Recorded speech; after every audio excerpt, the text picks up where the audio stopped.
Chapter 40. Sometime after this, the cupbearer of the king of Egypt and his baker committed an offense against their lord the king of Egypt. And Pharaoh was angry with his two officers, the chief cupbearer and the chief baker, and he put them in custody in the house of the captain of the guard, in the prison where Joseph was confined. The captain of the guard appointed Joseph to be with him, and he attended them.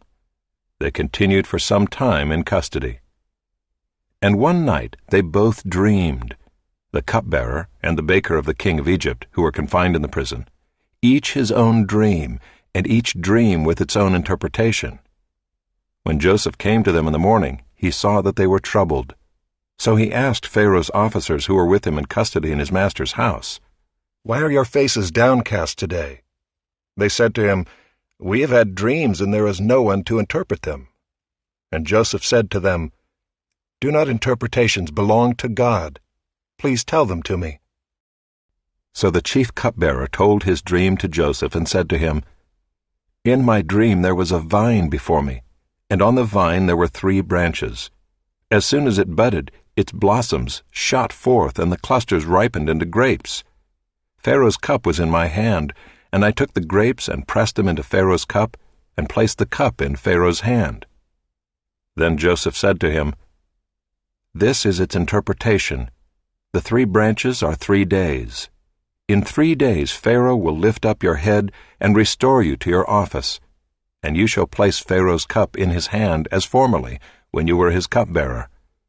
Only remember me when it is well with you, and please do me the kindness to mention me to Pharaoh, and so get me out of this house. For I was indeed stolen out of the land of the Hebrews, and here also I have done nothing, that they should put me into the pit."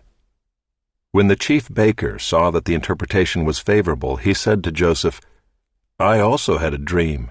There were 3 cake baskets on my head, and in the uppermost basket there were all sorts of baked food for Pharaoh, but the birds were eating it out of the basket on my head." And Joseph answered and said, "This is its interpretation. The 3 baskets are 3 days. In 3 days Pharaoh will lift up your head from you, and hang you on a tree, and the birds will eat the flesh from you." On the 3rd day, which was Pharaoh's birthday, he made a feast for all his servants, and lifted up the head of the chief cupbearer and the head of the chief baker among his servants. He restored the chief cupbearer to his position, and he placed the cup in Pharaoh's hand. But he hanged the chief baker as Joseph had interpreted to them. Yet the chief cupbearer did not remember Joseph, but forgot him.